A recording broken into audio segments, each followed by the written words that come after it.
आगे मीना यश से अपने प्यार का इजहार कर देती है और यहाँ पर यश भी मीना से अपने प्यार का इजहार कर देता है। उसके बाद ये दोनों रोमांस में गोते लगाते हैं। वेल, अगर आप रोमांस के दीवाने हैं तो आपको इस ड्रामा में भरपूर रोमांस देखने को मिलेगा। अगली सुबह मीना उठकर यश के पास जाती है तो यहाँ पर यश मीना को बताता है कि इस फैमिली ने सिर्फ मेरा भरोसा तोड़ा है और मैंने अपनी लाइफ में अपनी माँ के अलावा किसी और पर कभी भी भरोसा नहीं किया, लेकिन आज मैं तुम पर भरोसा करता हूँ क्योंकि जब से तुम मेरी लाइफ में आई हो तब से मेरी लाइफ पूरी तरह से बदल गई है। क्योंकि अब मेरे पास भी कोई है जिसके साथ मैं अपनी पूरी लाइफ बिताना चाहता हूँ, जिसके साथ मैं खुश रहना चाहता हूँ, जिसे मैं अपनी जान से भी ज्यादा प्यार करता हूँ। तुम मेरी लाइफ की वो खुशी हो जो बहुत ही मिन्नतों के बाद मिली है और जिसे मैं नहीं खोना चाहता। तो मीना जब ये सब सुनती है तो वो बहुत ही इमोशनल हो जाती है और उसे खुद पर ही गुस्सा आ रहा होता है कि यश उस पर इतना भरोसा करता है, उससे इतना प्यार करता है और वो उसके भरोसे को तोड़ रही है, उससे इतनी बड़ी सच्चाई छुपाकर। और मीना को यही बात अंदर ही अंदर खाई जा रही होती है। आगे यश मीना को शादी के लिए प्रपोज कर देता है और मीना से ये भी कहता है कि मैं अपनी पूरी लाइफ तुम्हारे साथ बिताना चाहता हूँ, एक खुशहाल लाइफ जहाँ पर सिर्फ हम दोनों हो। क्या तुम मुझसे शादी करना चाहती हो? तो मीना ये सुनकर खुश हो जाती है और यहाँ पर यश मीना को रिंग पहनाता है। तो मीना ये सब देखकर बहुत ही इमोशनल हो जाती है और वो यश को गले लगा लेती है और यश को कहती है, यश मैं भी तुम्हारे साथ अपनी पूरी लाइफ बिताना चाहती हूँ क्योंकि मैं तुमसे बहुत प्यार करती हूँ और मैं तुम्हारे बिना नहीं जी सकती। और यहाँ पर मीना खूब रोने लगती है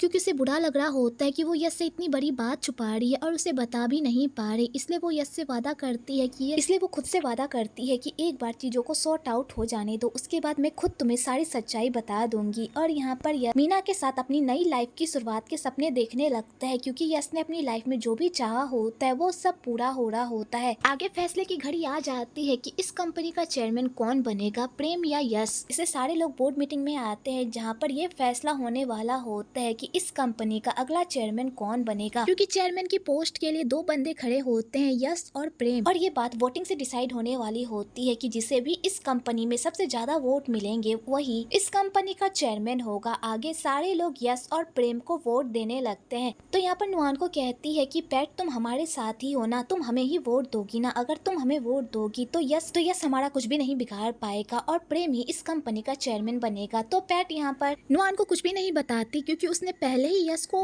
वोट करने का फैसला कर लिया होता है, क्योंकि यहाँ पर यश ने उन लोगों के सामने ऐसी ऑफर रखी होती है जिस वजह से वो लोग मना ही नहीं कर पाते और वो लोग यश को वोट देने का फैसला करते हैं। पर ये बात नुआन को बिल्कुल भी पता नहीं होती। दूसरी तरफ वोटिंग स्टार्ट हो जाती है और सारे लोग अपना वोट देते हैं। उसके बाद फैसले की घड़ी आती है जहाँ पर सारे वोटिंग्स की काउंटिंग होने लगती है। तो यहाँ पर प्रेम को 7 वोट मिले होते हैं और यश को 9 वोट मिले होते हैं, जिस वजह से कंपनी का चेयरमैन यश बनता है। ये देखकर नुआन के तो होश ही उड़ जाते हैं और नुआन यहाँ पर ऑब्जेक्शन लगाने लगती है। तभी नुआन को पता चलता है कि यश को जो 2 वोट एक्स्ट्रा मिले हैं वो किसी और के नहीं बल्कि प्रमोद और पैट के हैं। ये बात जानकर तो नुआन के होश ही उड़ जाते हैं और वो पैट को कहती है, तुम हमें धोखा कैसे दे सकती हो, तुम तो हमारी साइड पर थी ना। तो पैट कहती है, हम जैसे लोग किसी की भी साइड नहीं होते, हमें जहाँ पर फायदा दिखता है हम उन्हीं का साथ देते हैं और हमें यश में फायदा दिखा तो हमने उन्हीं का साथ दिया। ये बात सुनकर तो नुआन के होश ही उड़ जाते हैं, लेकिन तभी यहाँ पर प्रेम बाजी पूरी तरह से पलट देता है क्योंकि तभी वहाँ पर लॉयर दादाजी के असली विल को लेकर आ जाता है और सबके सामने उस विल को पढ़ता है, जिसे देखकर तो यश के पूरी तरह से होश ही उड़ जाते हैं क्योंकि यश को लगा था उसने तो इस विल को खत्म कर दिया है, तो फिर ये विल कहाँ से आई। पर यश को क्या पता कि प्रेम ने वहाँ के साथ मिलकर उस विल को हथियाया है। आगे वो लॉयर उस विल को पढ़ता है तो उस विल के हिसाब से सारे लोगों को उनके हिसाब से दादाजी की जायदाद में हिस्सा मिला होता है और दादाजी ने प्रेम को कंपनी का चेयरमैन भी बनाया होता है। लेकिन दादाजी की विल में यश का कहीं भी नामो निशान नहीं होता और यही बात पैट और प्रमोद को खटक रही होती है कि यश तो दादाजी का फेवरेट था, दादाजी तो यश को प्रेम से भी ज्यादा मानते थे, तो फिर दादाजी ने यश के नाम कोई भी प्रॉपर्टी क्यों नहीं की। आखिरकार ये सब क्या चल रहा है। इधर प्रेम बड़ा ही खुश हो रहा होता है कि उसने यश को फाइनली हरा दिया। इधर यश उस विल पर यकीन नहीं कर पा रहा होता और सारे बोर्ड मेंबर्स के सामने कहता है कि ये विल नकली है, ये दादाजी की विल नहीं है, ऐसा हो ही नहीं सकता।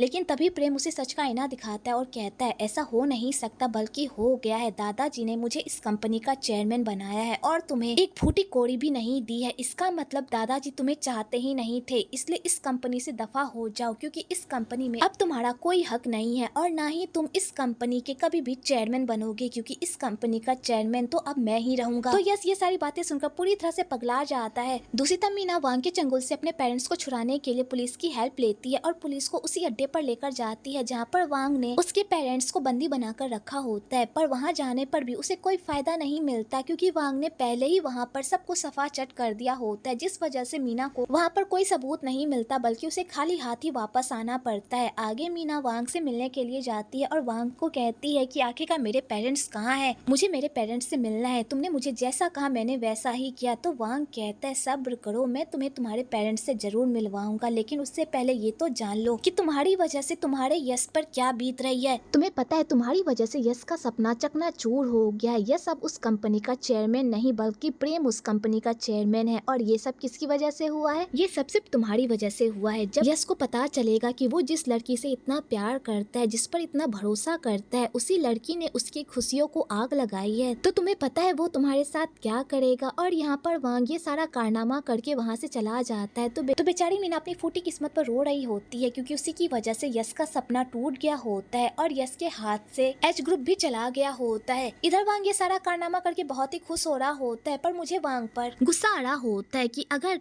यश वांग का बेटा हुआ तो वांग को शर्म आनी चाहिए कि उसने अपने ही हाथों से अपने बेटे के सपने को चकनाचूर कर दिया, बस अपने दुश्मन परम से बदला लेने के लिए और उसे नीचा दिखाने के लिए उसने अपने हाथों से अपने बेटे की खुशियों का गला घोट दिया। मैंने जितनी भी स्टोरी देखी है इसके हिसाब से तो मुझे यही लग रहा है कि वांग यश का बाप है, पर रियल सच्चाई क्या है वो तो आने वाले एपिसोड में ही पता चलेगी। आगे यश घर जाकर अपने आप पर ही गुस्सा निकाल रहा होता है कि आखिरकार ये सब कैसे हो गया, उसने अपने हाथों से विल को बर्बाद किया था तो फिर वो विल कैसे आ गई। दूसरी तरफ आंटी बुआ मीना को कॉल करती है और उसे कहती है कि वो जल्दी से घर आए क्योंकि यश गुस्से से पूरी तरह से पागल हो गया है। तो मीना कहती है आंटी मैं आ रही हूँ, आप फिक्र मत कीजिए। इधर यश अपने आप को ही नुकसान पहुंचा रहा होता है कि तभी वहाँ पर मीना आ जाती है और वो यश को रोकती है और कहती है प्लीज ऐसा मत करो यश। पर यश यहाँ पर किसी की भी बात नहीं सुनता और खुद पर ही गुस्सा निकाल रहा होता है और खुद से पूछ रहा होता है कि मैंने तो उस विल को जला दी तो वो विल कैसे आई। तो यहाँ पर मीना कहती है यश मुझे माफ कर दो, ये सब मेरी वजह से हुआ है, मैंने ही उन्हें असली विल दी थी। तो यश जब ये बात सुनता है वो तो पूरी तरह से शॉक्ड हो जाता है और कहता है मीना तुम ये सब क्या कह रही हो। तो मीना कहती है यश प्लीज मेरी बात सुनो, मुझे माफ कर दो, मैंने जानबूझकर नहीं किया। पर यश यहाँ पर मीना की एक बात भी नहीं सुनता, सीधा अपना सारा गुस्सा उस पर निकालता है और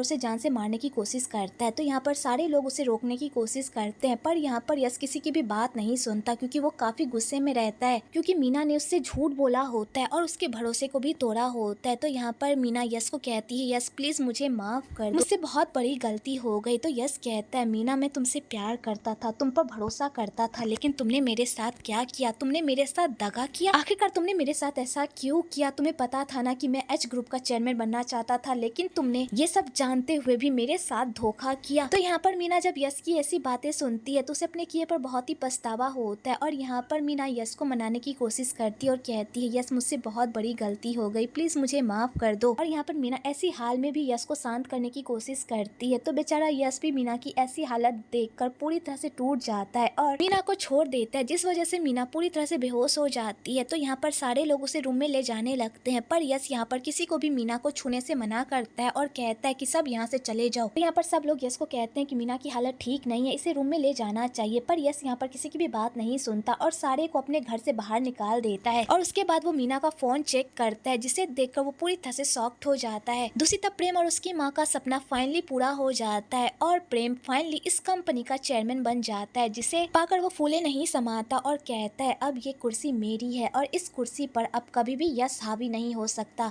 कि तब इधर से प्रमोदर पैड भी आ जाते हैं उन लोगों के साथ हाथ मिलाने के लिए, पर नुआन यहाँ पर उन लोगों के साथ हाथ मिलाने से मना कर देती है और कहती है तुम जैसे आस्तीन के सांपों को पालने से अच्छा है कि हम कोई कुत्ता पाल ले, क्योंकि वो तो कम से कम वफादार निकलेंगे तुम लोगों से। तो पैट कहती है नुआन तुम इतना गुस्सा क्यों कर रही हो, तुम्हें भी पता है कि हम लोग कैसे लोग हैं, हमें जहाँ पर फायदा दिखता है हम बस वहीं पर अपनी नाक घुसेड़ते हैं। तभी हमें यश के पास फायदा दिख रहा था और अभी तुम्हारे पास फायदा दिख रहा है, इसलिए हम तुमसे हाथ मिलाने के लिए आ गए। तो नुआन कहती है हमें तुम लोगों की कोई जरूरत नहीं है, इसलिए यहाँ से चले जाओ। पैट कहती है तुम्हें क्या लगता है कि तुम्हारा बेटा इस कंपनी का चेयरमैन बन गया तो वो इस कंपनी को आराम से चला लेगा? बिल्कुल भी नहीं, उसे हमारी सपोर्ट की जरूरत पड़ेगी, बिना हमारे सपोर्ट के तुम लोग इस कंपनी को नहीं चला सकते। तो प्रमोद कहता है तुम लोगों को क्या लगता है कि यश ये सब जानने के बाद हाथ पर हाथ धरा बैठा रहेगा? वो कुछ भी नहीं करेगा इस ग्रुप को हथियाने के लिए जिसका सपना ही इस ग्रुप का चेयरमैन बनने का था। तो प्रेम कहता है अब यश कुछ भी नहीं कर सकता क्योंकि दादाजी के विल के अनुसार इस कंपनी का चेयरमैन मैं हूँ और हमेशा मैं ही रहूँ। चाहूंगा। तो प्रमोद कहता है यही तो बात है, दादाजी ने अपने विल में यश का कहीं भी जिक्र नहीं किया, उसे कोई प्रॉपर्टी भी नहीं दी, जबकि दादाजी का चहिता तो यश और दादाजी तुम्हें उसकी परछाई मानते थे। फिर दादाजी ने अपनी प्रॉपर्टी का एक हिस्सा भी यश के नाम क्यों नहीं किया? आखिरकार उन दोनों के बीच ऐसा क्या हो गया था जो दादाजी ने यश के नाम कुछ भी नहीं किया? तो वो लोग भी ये सारी बातें सुनकर पूरी तरह से सोच में पड़ जाते हैं, क्योंकि ये बात एक क्वेश्चन मार्क थी कि आखिरकार दादाजी ने यश के नाम कुछ भी क्यों नहीं किया।